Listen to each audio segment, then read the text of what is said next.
Hello दोस्तों, Gargi classes में एक बार आपका फिर से स्वागत है। आज हम पुनः क्लास 12th के चैप्टर नंबर फर्स्ट है जो विद्युत आवेश तथा विद्युत क्षेत्र। इसमें कुछ प्रश्न हमने आंकिक प्रश्नों को बता दिया था। आज हम कुछ प्रश्न और बताएंगे। पहला प्रश्न देखते हैं। किसी विद्युत क्षेत्र में 5 माइक्रोकूलम आवेश पर 1 मिली न्यूटन का बल कार्य करता है। इस स्थान पर विद्युत क्षेत्र की तीव्रता ज्ञात कीजिए। हमें दिया क्या है? सबसे पहले क्वेश्चन में ये देखना होता है हमें दिया क्या है। 5 माइक्रोकूलम अर्थात Q दिया हुआ है 5 माइक्रोकूलम। माइक्रोकूलम 1 माइक्रोकूलम बराबर होता है 10⁻⁻6 माइक्रोकूलम। तो 5 माइक्रोकूलम में 5 × 10⁻⁻6 कूलम हो जाएंगे। 1 मिली न्यूटन ये दिया हुआ है बल। 1 मिली न्यूटन, मिली को हम न्यूटन में बदल लेंगे तो 10⁻³ न्यूटन हो जाएगा। हमें पूछिए विद्युत क्षेत्र की तीव्रता। विद्युत क्षेत्र की तीव्रता E बराबर पूछा है तो फॉर्मूला होता है E बराबर F/Q। तो F की वैल्यू लगा देंगे हम 10⁻³ बटे Q हमारा है 5 × 10⁻⁻6। जब ये घातें माइनस के ऊपर जाएंगी तो प्लस की हो जाएंगी। तो 10⁻³ × 10⁻6 बटे 5। यहाँ से हमारा 6 प्लस की ये माइनस की 10⁻³ बचेंगी बटे 5। 10⁻³ का मतलब 1000। 5 5 दूनी 10, 2 0। तो हमारा जो विद्युत क्षेत्र की तीव्रता है वो 200 न्यूटन प्रति कूलम आ जाएगी। ऐसे ही दूसरा सवाल देखते हैं। दूसरा सवाल है एक अल्फा कण 15 × 10⁻⁴ न्यूटन प्रति कूलम के विद्युत क्षेत्र में, अर्थात ये E दिया हुआ है। E बराबर 15 × 10⁻⁴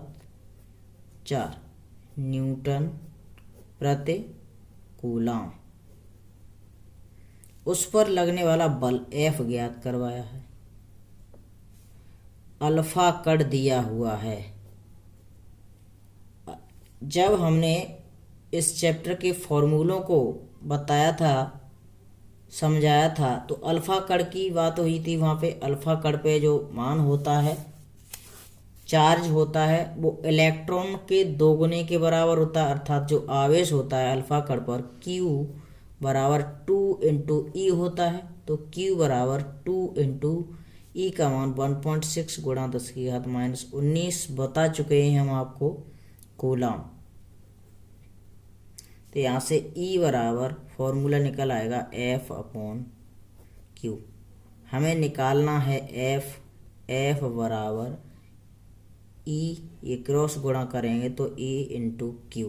E का वैल्यू हमारे पास 15 × 10⁻⁴ है। Q का वैल्यू हम निकाल चुके हैं 2 × 1.6 × 10⁻⁻19। यहाँ से देखते हैं 15 दूनी 30 हो जाएगा इंटू 1.6 इंटू 4 प्लस की घात है माइनस की 19 है तो माइनस की बचेंगी हमारे पास माइनस की 15। 16 × 48, एक 0 है, दशमलव एक अंक पीछे से आएगा तो 48.0 × 10⁻⁻15। यहाँ से अगर हम दशमलव एक अंक आगे और लेते हैं 4.8 करते हैं तो यहाँ से एक घात कम हो जाएगी 10⁻⁻14 न्यूटन प्रति। F है तो ये न्यूटन में ही रहेगा, अर्थात सेकंड में जो बल पूछा है उसका मान 4.8 × 10⁻⁻14 कूलम वो न्यूटन हो जाएगा।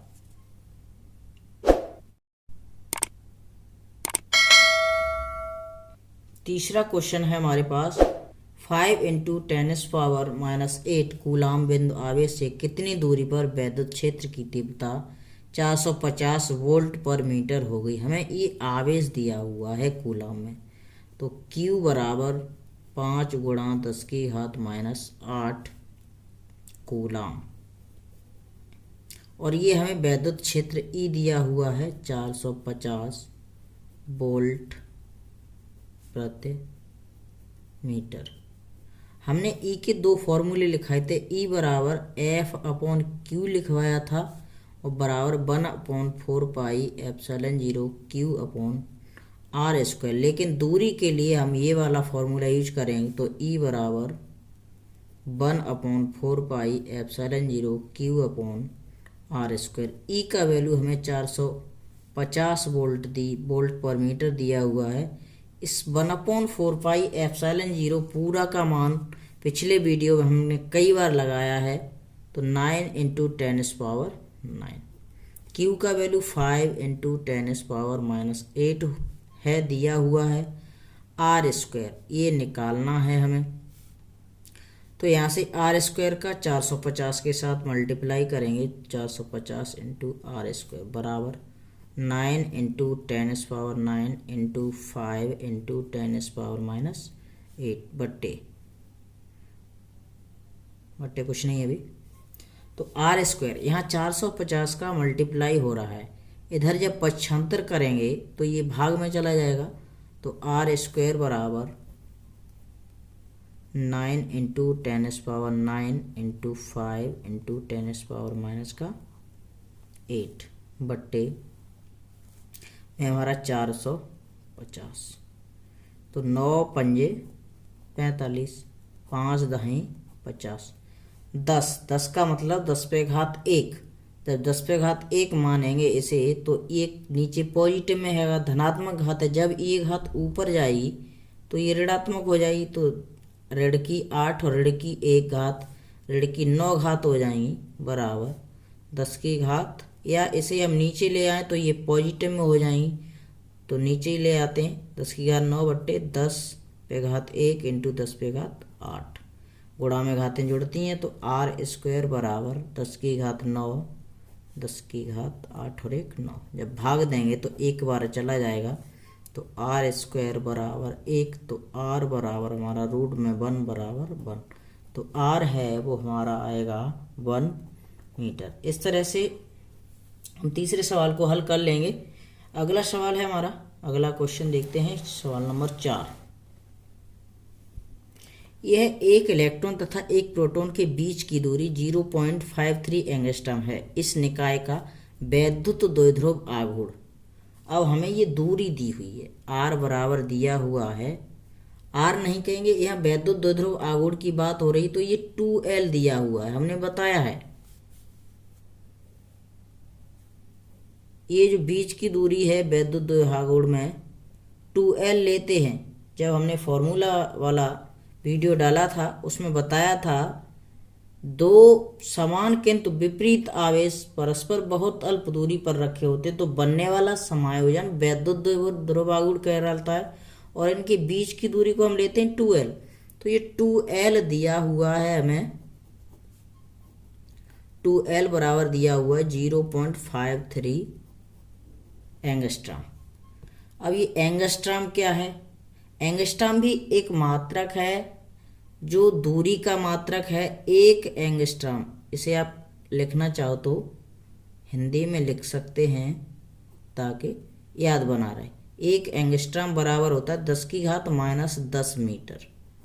ये दूरी का छोटा मात्रक है, तो 0.53 एंगस्ट्रॉम क्या होगा, गुणा हो जाएगा 0.53 × 10 की घात -10। ये अब कन्वर्ट हो जाएगा, बदल जाएगा मीटर में।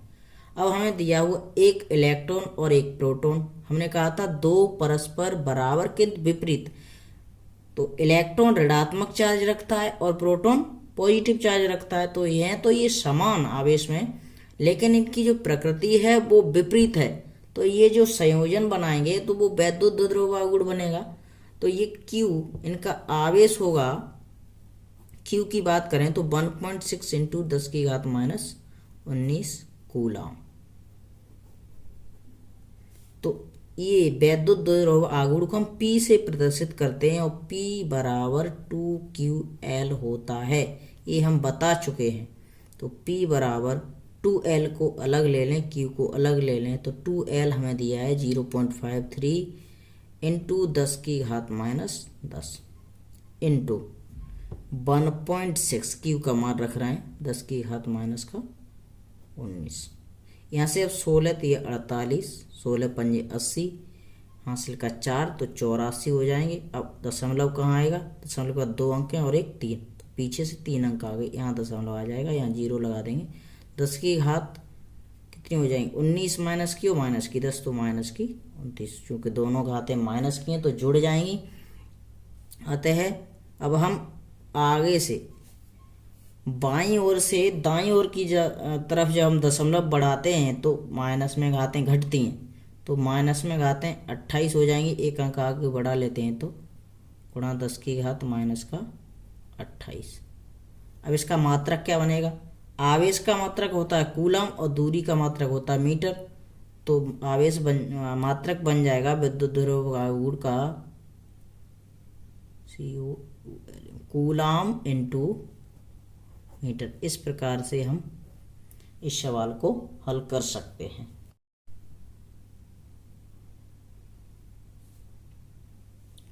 क्वेश्चन नंबर 5 है हमारे पास, एक वैद्युत द्विध्रुव 10⁵ न्यूटन प्रति कूलम के वैद्युत क्षेत्र अर्थात ये ई दिया हुआ है, ई बराबर 10 की घात 5 न्यूटन प्रति कूलम के वैद्युत क्षेत्र की तीव्रता में थीटा 30 अंश, मतलब ये थीटा दिया हुआ है 30 अंश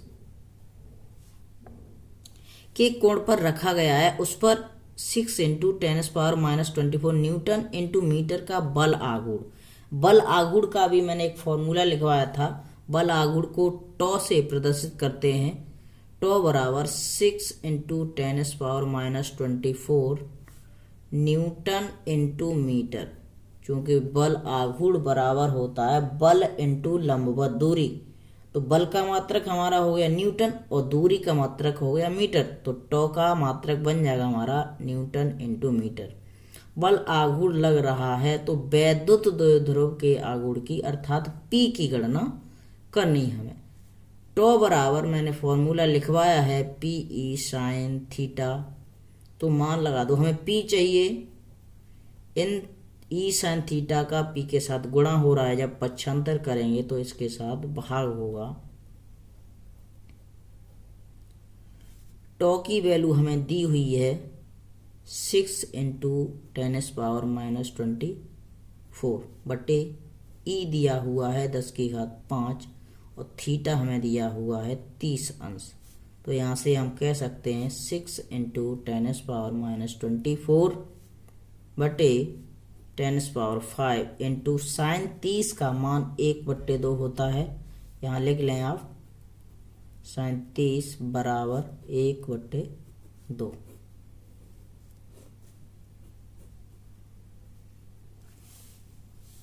ये 2 बट्टे में है तो ये 2 ऊपर गुणा के साथ हो जाएगा, बराबर 6 दूनी 12 इंटू ये घातें प्लस की हैं, ऊपर जाएंगी तो माइनस की हो जाएंगी, तो 24 और 5 10 की घात माइनस का 29, एक घात आगे ले लें या दशमलव यहाँ लगा दें तो 10 की घात माइनस 28 रह जाएंगी।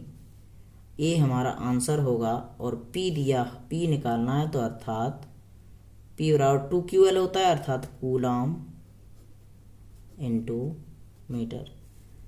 इस तरह से आज हमने कुछ और सवाल वैद्युत द्विध्रुव आघूर्ण और वैद्युत क्षेत्र की तीव्रता से संबंधित कराए थे। अगला वीडियो आपके लिए हम गॉस की प्रमेय से आधारित होगा। सबसे पहले उसके फॉर्मूलों के बारे में डिस्कस करेंगे, उसके बाद हम आपको आंकिक प्रश्न कराएंगे जो आपकी बोर्ड परीक्षा के लिए अत्यंत ही महत्वपूर्ण होंगे। यदि आपको हमारा वीडियो पसंद आया हो तो हमारे चैनल को गार्गी क्लासेस को सब्सक्राइब कर दें तथा हमारे वीडियो को लाइक, शेयर और कमेंट करके बताएं कि हमारा वीडियो कैसा लगा। जय हिंद।